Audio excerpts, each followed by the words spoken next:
Hello प्यारे बच्चों, स्वागत है आप सभी का हमारे YouTube चैनल अपनी फिजिक्स पाठशाला में। प्यारे बच्चों, लास्ट क्लास में अपन ने बात कर ली थी आवेशन और आवेशन की विधियों के बारे में, और आज अपन बात करने वाले एकदम शानदार, दमदार और एकदम दासू टॉपिक है जिसका नाम है कूलॉम का नियम। ठीक है, तो चलो बच्चों शुरुआत करते हैं कूलॉम के नियम की। लेकिन शुरुआत करने से पहले अगर चैनल पर नए हैं तो चैनल को सब्सक्राइब करना एंड बेल आइकन को जरूर प्रेस करना, ताकि जब भी नई क्लास है आप लोगों के पास पहुँच जाए। ठीक है, और अभी तक आप लोगों ने अगर पीछे की क्लासें नहीं देखी हैं तो इस क्लास के डिस्क्रिप्शन में जाके आप लोगों को वहाँ से पहले वाली क्लासों की लिंक मिल जाएगी, तो आप वहाँ से जाके उनको देख सकते हैं। तो चलो प्यारे बच्चों शुरुआत करते हैं बिना किसी देरी के। तो देखो अपन बात करने वाले हैं कूलॉम के नियम की। ठीक है, कूलॉम का नियम, कूलॉम का नियम। इस कूलॉम के नियम में क्या क्या होता है, इस सभी की जानकारी अपन आराम से देखेंगे। देखो क्या होता है, देखो कि हमारे पास दो आवेश होते हैं। ठीक है, पहला आवेश कोई भी हो सकता है, धनावेश या फिर ऋणावेश में मान लूँ। एक इधर है अपने आवेश, इसलिए इन दोनों आवेशों को मैं मान लेता हूँ। इस आवेश को तो मान लूँ Q1 और इसको मान लूँ मैं Q2। ठीक है, इतना का इन दोनों की डिस्टेंस होगी, वो होगी, इन दोनों के बीच की जो डिस्टेंस है वो होगी R।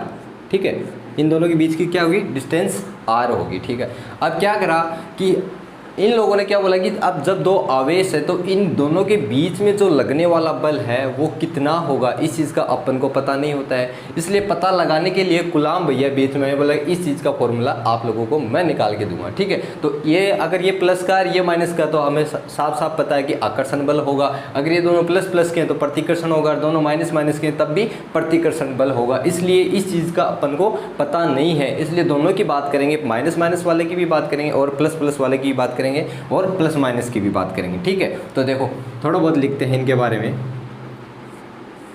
देखो क्या बोला, इस नियमानुसार, इस नियमानुसार दो स्थिर आवेश, दो स्थिर आवेशों के मध्य लगने वाला आकर्षण, क्योंकि हमें पता नहीं कौन सा वाला बल है, आकर्षण या प्रतिकर्षण बल दोनों आवेशों के परिमाण के या फिर परिमाणों के गुणनफल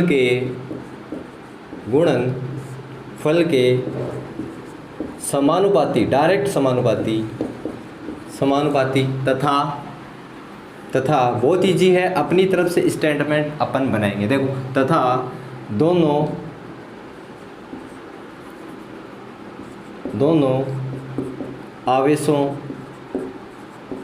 आवेशों के बीच की दूरी के वर्ग के व्युत्क्रमानुपाती होता है।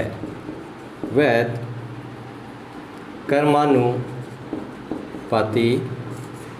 होता है। ये तो है कूलॉम के नियम का स्टेटमेंट। ठीक है, देखो लाइन टू लाइन चलते हैं। इस नियम के अनुसार दो स्थिर आवेशों के मध्य लगने वाला आकर्षण या प्रतिकर्षण बल दोनों आवेशों के परिमाण के गुणनफल के समानुपाती तथा दोनों आवेशों के मध्य की दूरी के वर्ग के व्युत्क्रमानुपाती होता है। ये तो स्टेटमेंट है इसका। अब इस स्टेटमेंट के हिसाब से अपन यहाँ पे फॉर्मूला बनाएंगे। देखो कैसे, लगने वाला बल है वो दोनों आवेशों के परिमाण के गुणनफल के समानुपाती, इसलिए समानुपाती का चिन्ह है पहला वाला आवेश और दूसरा वाला आवेश। इक्वेशन बन गई अपनी फर्स्ट। ठीक है, उसके बाद देखो दोनों आवेशों के बीच की दूरी के वर्ग के व्युत्क्रमानुपाती होता है, इसलिए वापस फोर्स क्या होगा, इन्वर्सली प्रोपोर्शनल होगा। कौन सी की, डिस्टेंस के वर्ग r² के व्युत्क्रमानुपाती होगा। Equation first. ठीक है,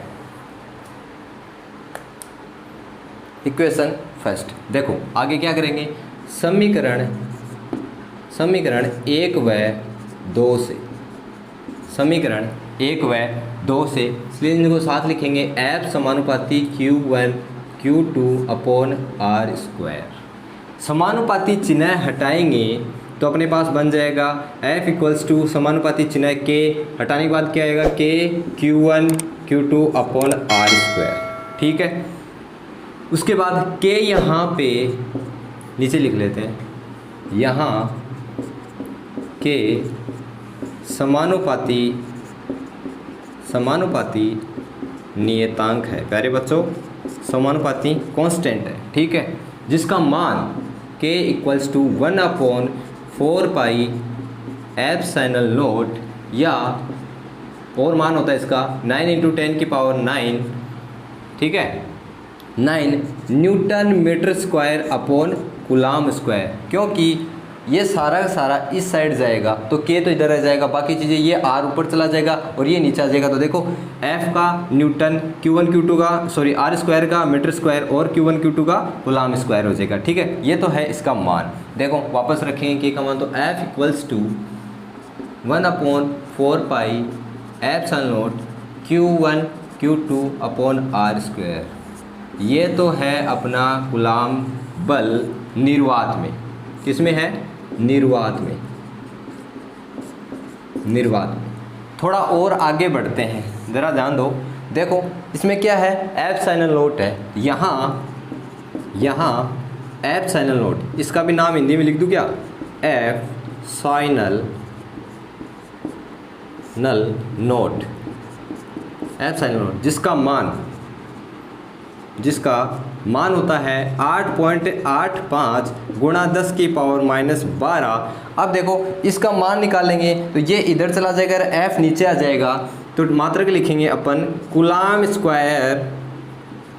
square upon newton metre square. क्योंकि ये इधर चला जाएगा, F इधर आ जाएगा, सारी प्रोसेस ऐसी की ऐसी ही रहेगी। तो देखो कूलाम स्क्वायर तो ऊपर है और फिर न्यूटन नीचे आ जाएगा, R स्क्वायर, इसका मतलब न्यूटन मीटर स्क्वायर हो गया। ठीक है, थोड़ा सा और आगे बढ़ते हैं। देखो थोड़ा साफ करना पड़ेगा इसको। ये तो है कूलाम का नियम,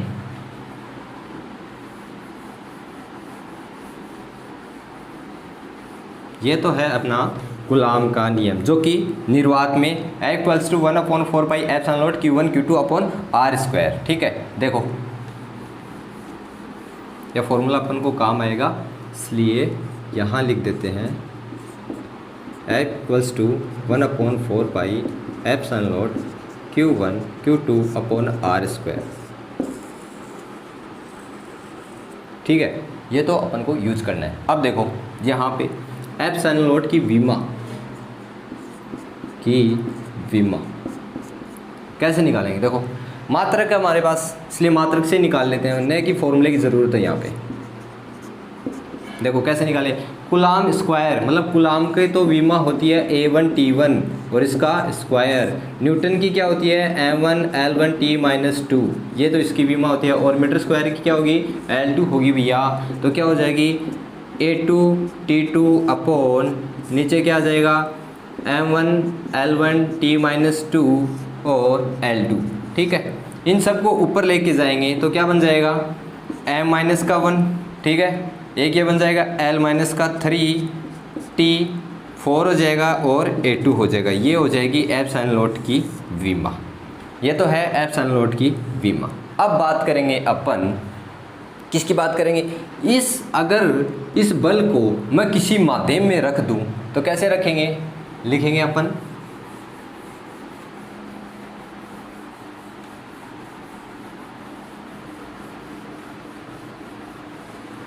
कैसे लिखेंगे, यदि दोनों आवेशों के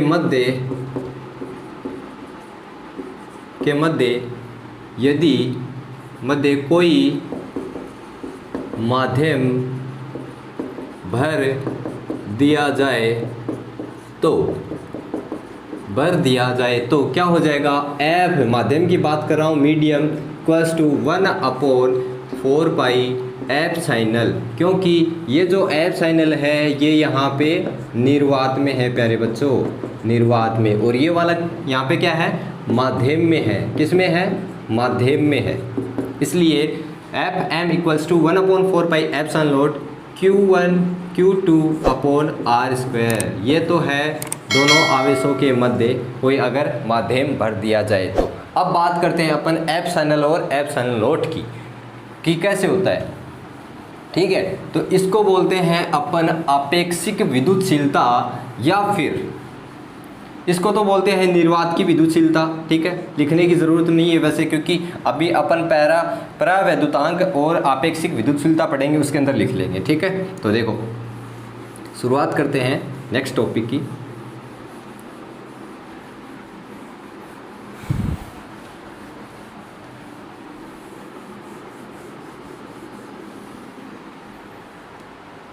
देखो कोई मोस्ट इम्पोर्टेंट नहीं है, इसलिए परावैद्युतांक कोष्टक में आपेक्षिक विद्युतशीलता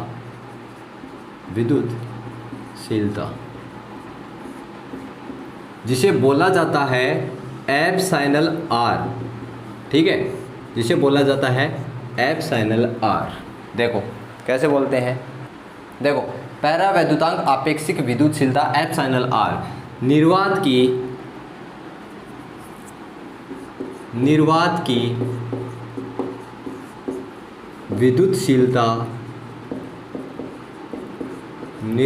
की विद्युतशीलता तथा माध्यम की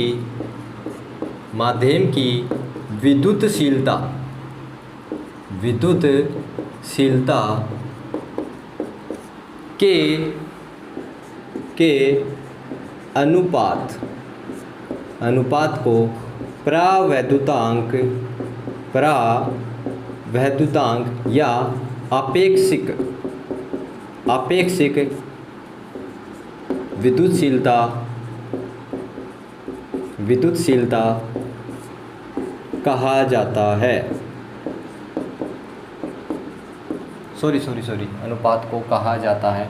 ठीक है, एक ही बात है, कहा जाता है। देखो एफ निर्वात की विद्युतशीलता अपॉन एफ माध्यम की विद्युतशीलता कैसे निकालेंगे। देखो 1/4 pi epsilon nought Q1 Q2 upon r square upon में 1/4 pi epsilon nought Q1 Q2 upon r square. अब इन सब में कटने वाली चीज़ें तो कट जाएंगी। ठीक है, क्योंकि मैं रेसिप्रोकल करूँगा तो ऊपर चले जाएंगे, ऊपर जाने के बाद में कट जाएंगी। ठीक है, तो देखो मैं काट देता हूँ, बाकी बची हुई चीज़ें क्या बन जाएगी, एप्सिलॉन अपॉन एप्सिलॉन नॉट। इसलिए एफ अपॉन एफ एम